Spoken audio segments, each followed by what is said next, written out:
नमस्कार, बहुत स्वागत है आप सभी का। मैं हूं आपके साथ ज्योति यादव। खबर सिरसा से, जहां सीएम नायब सिंह सैनी ने साइक्लोथॉन 2.0 को हरी झंडी दिखाकर रवाना किया। उन्होंने इस दौरान लोगों को नशे के प्रति जागरूक किया है। यात्रा में लोग अपनी साइकिल लेकर पहुंचे और इस यात्रा अधिकांश स्कूली विद्यार्थी, कर्मचारी, आमजन शामिल रहे।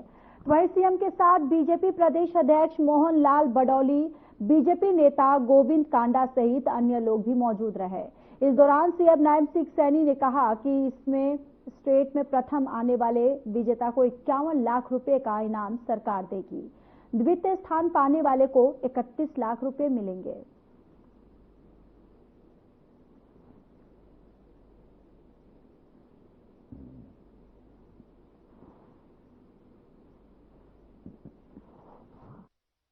गोपाल कांडा जी श्री गोता है। जब ये अंतिम पड़ाव नहीं है, आज के बाद इस ड्रग फ्री हरियाणा की ये शुरुआत हुई है।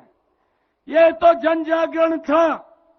जन जागरण करते हुए एक एक जिला, एक एक कस्बा, एक एक गांव में आप सब इसमें गए हैं। मैं खास तौर से उन साथियों का धन्यवाद दिल से करना चाहूंगा जो 5 तारीख से लेकर के 23 तारीख तक नॉन स्टॉप बिना रुके भाइयों इस यात्रा को समर्थन देते रहे हैं। 27 तारीख तक इस यात्रा को समर्थन देते रहे हैं।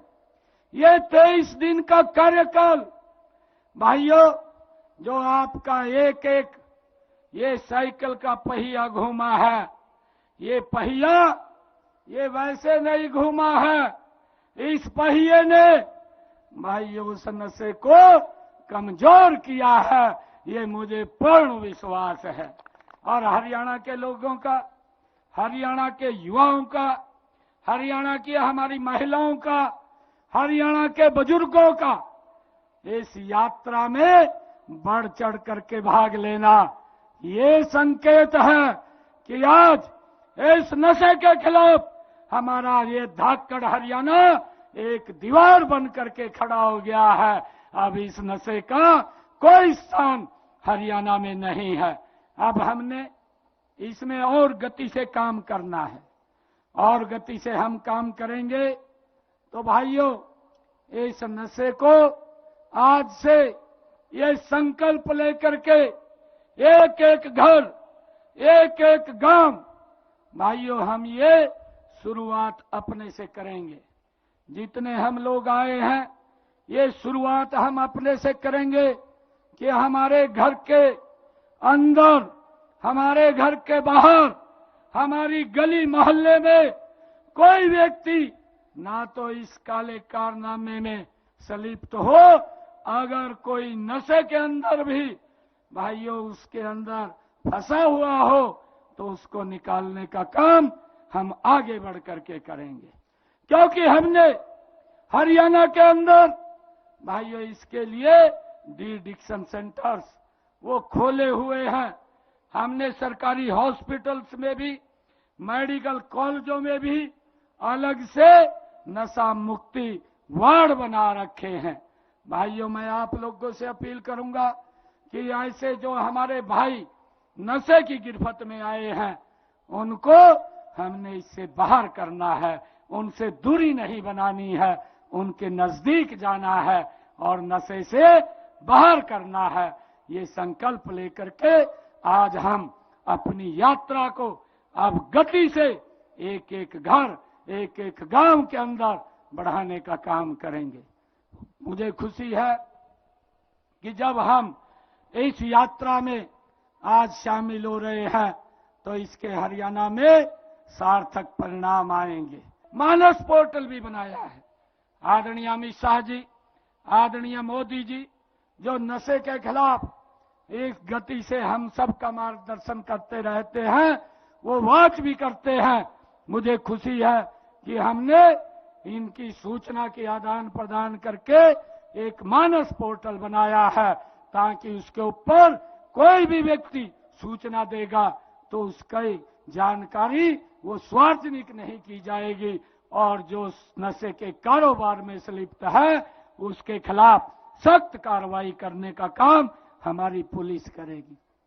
भाइयों, मैंने ये भी कहा था कि हमारे जो एसएचओज हैं, जो थानों में एसएचओ लगे हुए हैं, उनका जो टेरिटरी एरिया है, उस गांव के अंदर वो इस मामले को, नशे को लेकर के गंभीरता से काम करेंगे।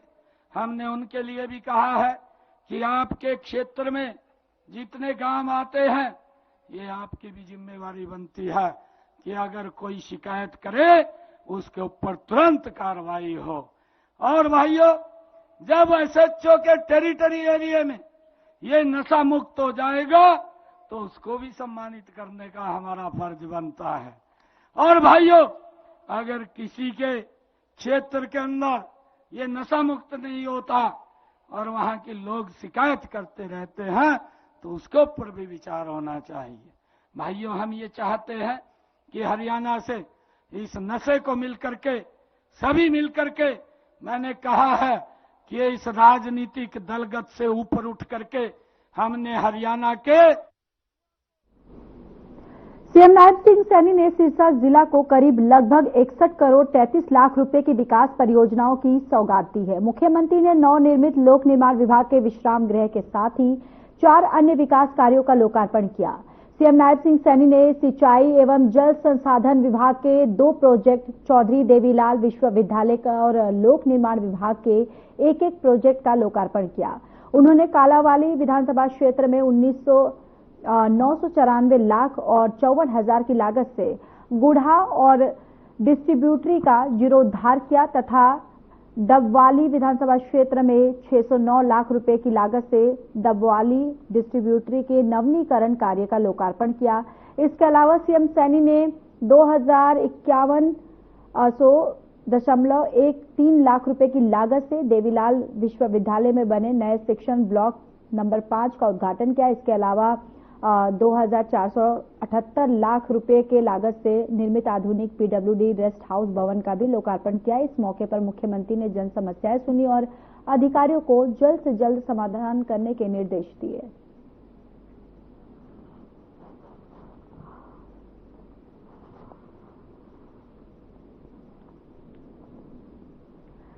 आपको बताते चले कि मुख्यमंत्री नायब सिंह सैनी सिरसा की मीरपुर कॉलोनी पहुंचे, जहां उन्होंने नायब सूबेदार बलदेव सिंह को श्रद्धांजलि अर्पित की और उनके परिवारजनों से भेंट कर संवेदनाएं व्यक्त की है।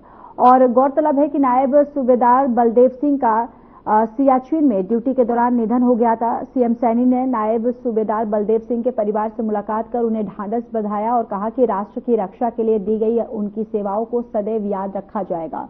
जवानों की सेवाएं और समर्पण को कभी भुलाया नहीं जा सकता। इस दौरान नायब सूबेदार बलदेव सिंह के परिवारजनों ने सीएम नायब सिंह सैनी को ज्ञापन भी सौंपा, जिसमें गांव झोपड़ा में नायब सूबेदार बलदेव सिंह के नाम पर शहीद गेट बनाने, परिवार के एक सदस्य को नौकरी देने, नायब सूबेदार बलदेव सिंह के खेतों का सिंचाई की व्यवस्था करने और रास्ता को पक्का करने की मांग रखी गई। इसके बाद सीएम नायब सिंह सैनी राम कॉलोनी में भूपेंद्र खट्टर के निवास स्थान पहुंचे, जहां उन्होंने सूरज खट्टर के निधन पर शोक जताया और शोक संतप्त परिवार को ढांढस बंधाया।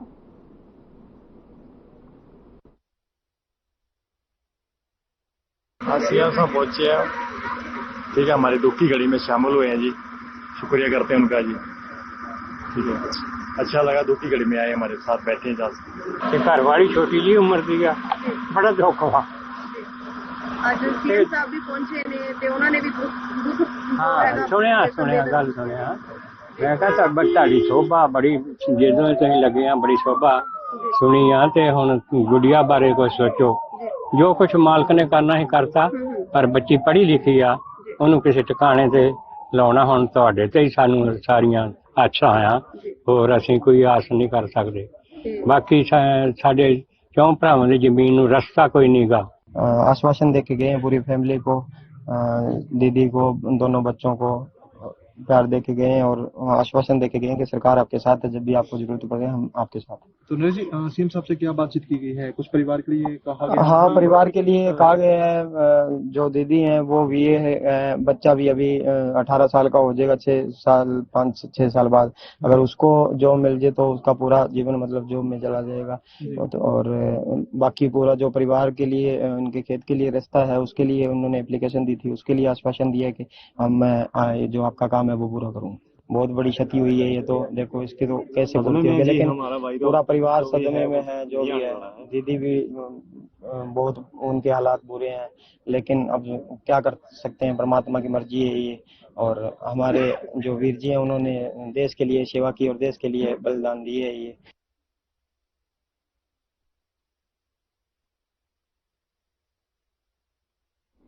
प्रधानमंत्री नरेंद्र मोदी ने हरियाणा के नूह में हुई दुर्घटना में लोगों की मृत्यु पर शोक व्यक्त किया है। पीएम नरेंद्र मोदी ने कहा कि हरियाणा के नूह में हुआ हादसा अत्यंत हृदय विदारक है।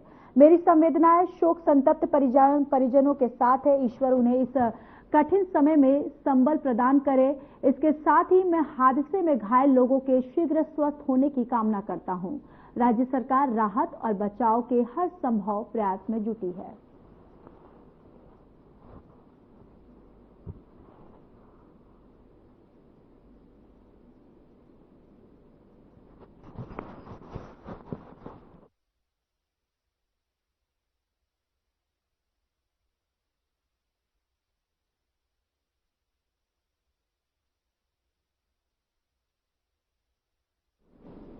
पहलगाम में हुए कायराना आतंकी हमले को लेकर देश भर में गुस्सा है। हरियाणा के कोने कोने में भी हर एक समुदाय एकजुट होकर आतंकवाद के खिलाफ आवाज उठा रहा है। और बाजरा में कांग्रेस ने कैंडल मार्च निकालकर मृतकों को श्रद्धांजलि अर्पित की। नूह में जेजेपी ने पहलगाम हमले में मारे गए लोगों को याद किया और हमले को कायराना बताया। अंबाला शहर में विश्व हिंदू परिषद ने पाकिस्तान का पुतला फूंककर विरोध जताया। प्रदर्शन में अंबाला नगर निगम की मेयर शैलजा सचदेवा भी शामिल हुई। कुरुक्षेत्र में भी पहलगाम हमले को लेकर विभिन्न हिंदू संगठनों ने भाग लिया। सर्व समाज के लोगों ने हरियाणा में रोहिंग्या, बांग्लादेशी और पाकिस्तानी मुसलमानों को चिन्हित कर उन पर कार्रवाई की मांग की है।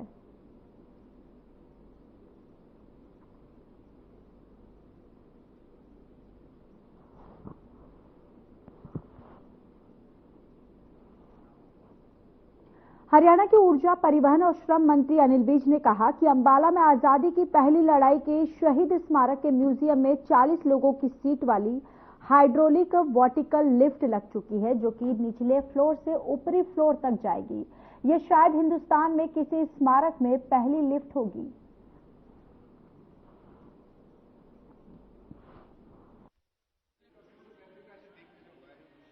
बहुत तेजी से काम चल रहा है और काफी इस वक्त 150 के करीब जो आर्टिस्ट, कर्मचारी, अधिकारी इसमें लगे हुए हैं। और हम तो जितनी बार आते हैं यहाँ पे कोई ना कोई नई चीज देख के जाते हैं। आज भी हमने नई चीजें देखी हैं। आज उस लिफ्ट की भी हमने देखा है जो 40 लोगों को इकट्ठा निचले फ्लोर से ऊपरी फ्लोर पर लेके जाएगी। शायद ये हिंदुस्तान की पहली लिफ्ट है 40 सीटों वाली। वो भी देखा है क्योंकि दूसरे फ्लोर पे जाना, फिर तीसरे फ्लोर पे जाना। रैंप भी बनाए हैं, सीढ़ियां भी बनाई हैं, और लिफ्ट भी हमने हर जगह पे प्रावधान किया है कि हर जगह पे जो हमारी लिफ्ट हो। ऐसे कमल के फूल में हमने 2 लिफ्टें लगाई हैं, हाई स्पीड लिफ्टें हैं वो, और वो 12वीं मंजिल पे लगभग 65 मीटर में।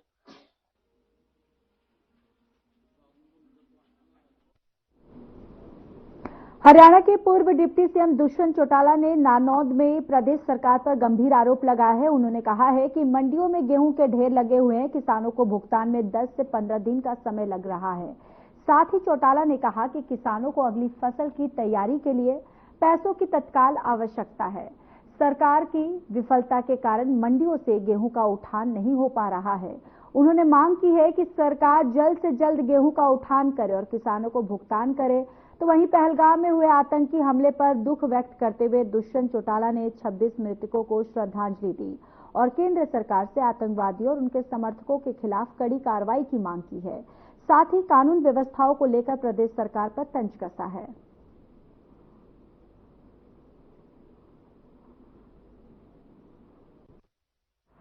इस तरह के हालात प्रदेश के अंदर आज किसान के हैं, ये परिस्थिति दिखाता है नई सरकार को बिल्कुल ध्यान नहीं दिया। आज मंडी में 2-2 मंजिली अनाज बिकने लगी।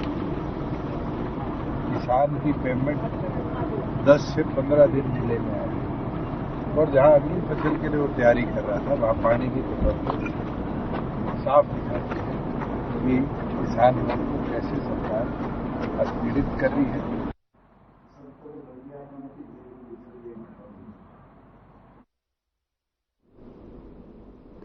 चलिए अब खबरों में बात करेंगे भिवानी की, जहां पर भिवानी में भारतीय उद्योग व्यापार मंडल का राष्ट्रीय सम्मेलन हुआ, जिसमें व्यापारी जीएसटी, ऑनलाइन और टैरिफ वार को लेकर दबी जुबान से दहाड़े।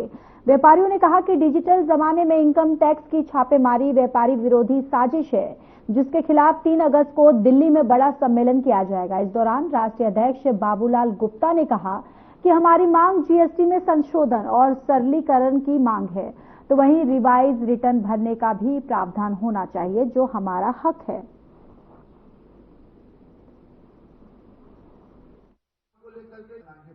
देखिए, कुल मिलाकर के आज सम्मेलन आयोजित किया गया है भिवानी शहर में।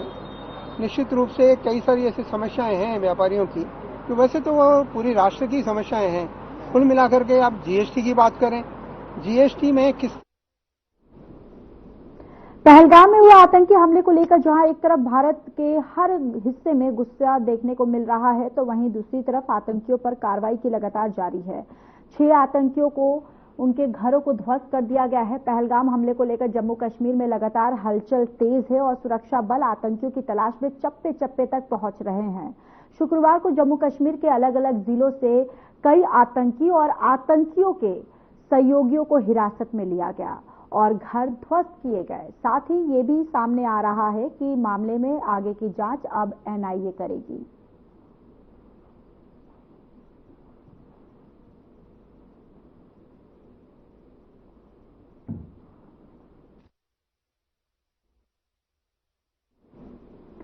भारतीय सेना में पिछले 16 वर्षों से सेवा दे रहे गांव और नाचौरन के वीर सपूत शहीद हवलदार रविंद्र राणा पार्थिव शरीर जो है उनका आज घर आया, जिसको लेकर गांव नाचौरन नहीं बल्कि पूरा क्षेत्र भारी संख्या में लोग शहर के त्रिवेणी चौक पर एकत्रित हुए।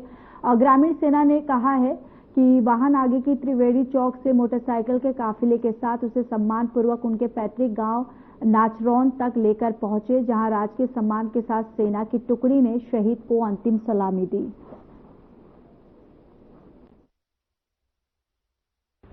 हमें कल शाम को सूचना मिली कि गांव नाचरौन से रविंदर आर्मी में जो 16 साल उनकी सर्विस हो गई थी, जम्मू कश्मीर में वो अपने कार्यरत थे सेना में R&R में, तो वहाँ पे उनको कोई इन्फेक्शन हुआ था 1 महीना पहले। वहीं से रेफर किया गया उनको Delhi R&R hospital, army hospital है जो बहुत बड़ा, और वहीं उनका उपचार सुचारू रूप से चल रहा था। लेकिन अचानक उनका इन्फेक्शन बॉडी का बढ़ने के कारण, अब ये तो डॉक्टर ही बताएंगे कि इन्फेक्शन कैसे बढ़ा या क्या दिक्कत आई। इन्फेक्शन बढ़ने के कारण कल हमें सूचना मिली, तो जिससे पूरा गांव नाचरौन और आसपास के मौजीद यहाँ एकत्रित हुए हैं और उनको भारत सरकार की तरफ से शहीद का दर्जा दिया जा रहा है। देखिए, ये एक दुखद घटना भी है हमारे लिए और सारे समाज के लिए, सारी बिरादरी के लिए कि एक हमारा नौजवान साथी, हमारा दोस्त भाई अब इस दुनिया में नहीं रहा, शहीद हो गया है। हमें सरकार ने जो उसको दर्जा दिया है शहीद होने का, हमें सरकार से भी उसके मान सम्मान के लिए, ये बच्चा गांव में भी जब आता था तो स्टेडियम में बच्चों को प्रैक्टिस कराता था। इससे युवा पीढ़ी जो है वो बहुत इससे बच्चे जो प्रेरित थे इससे, और ये जब भी आता था तो बच्चों को स्टेडियम में लेके, जितने दिन की छुट्टी आता था तो स्टेडियम में लेके।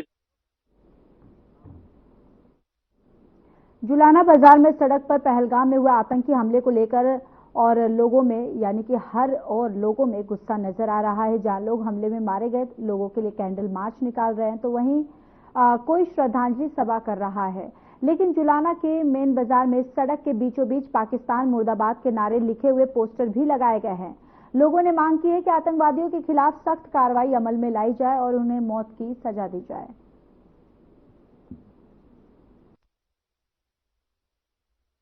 ये चिपके चिपकाए मिले रोड के ऊपर, ये पाकिस्तान मुर्दाबाद के नारे लगा रखे हैं। जो पाकिस्तान की वो करे हमले, पाकिस्तान ने इंडिया के बंदों के ऊपर धर्म पूछ के, नाम पूछ के जो हमले करे उसकी निंदा करते हैं और उसके खिलाफ रोष है ये पब्लिक का, जो रात को चिपका के गए। ये जो पाकिस्तान मुर्दाबाद के लोगों के अंदर आक्रोश है, जो जम्मू कश्मीर के अंदर उन्होंने इस घटना को अंजाम दिया है, ये इसमें 100% पाकिस्तान के लोगों की चाल है। पाकिस्तान में जो आतंकवादी संगठन है वो हमारे देश विरोधी जो घटनाएं को अंजाम देने लग रहे हैं।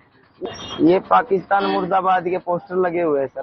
कहाँ लगे हुए हैं? ये रोड के बीच में लगे हुए हैं। क्या लिखा हुआ है? इस पे पाकिस्तान मुर्दाबाद लिखा हुआ है। आपने किस टाइम देखा है? मैं सुबह मंडी जाता हूँ और जब सामान लेके आया रेडी लगाई जब देखे थे मैंने तो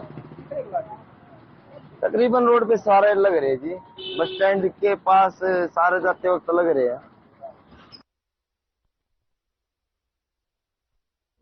पूर्वी राजीव कॉलोनी में नगर निगम द्वारा लगभग 19.50 लाख की लागत से बनाए जाने वाले CFC सेंटर का शिलान्यास पूर्व कैबिनेट मंत्री और विधायक मूलचंद शर्मा ने किया। उन्होंने कहा कि सरकार विकास कार्यों को प्राथमिकता के आधार पर पूरा करने के लिए प्रयास कर रही है और पार्षद से लेकर विधायक, केंद्रीय मंत्री और मुख्यमंत्री तक सभी जनप्रतिनिधि कदम से कदम मिलाकर चल रहे हैं। आपको बताते चले कि CFC सेंटर के बनने के बाद आधार कार्ड से लेकर सरकार की सभी ऑनलाइन सेवाओं का लाभ एक ही छत के नीचे सभी को प्राप्त होगा।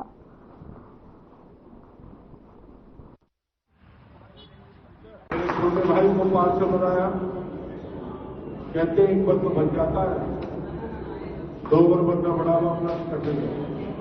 अब 2 के बाद तीसरी बार बहुत कठिन है कि भाई को 2 बार, मुझे तीसरी बार। इस तरह की परिस्थितियों में, जिस तरह के हालात, लोगों ने जो प्रचार प्रसार करा, मैं बल्लड़ के लोगों का तहे से धन्यवाद करता हूं।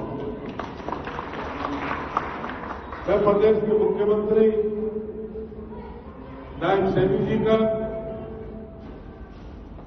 और पूर्व केंद्रीय मंत्री आदरणीय मनोहर लाल की जितनी कृपा फरीदाबाद में उनकी रही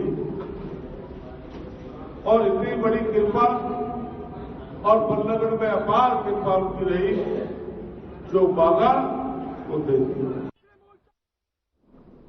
चलिए इस बुलेटिन में इतना ही। बाकी देश व दुनिया की तमाम बड़ी खबरों के लिए जुड़े रहिए हमारे साथ। नमस्कार।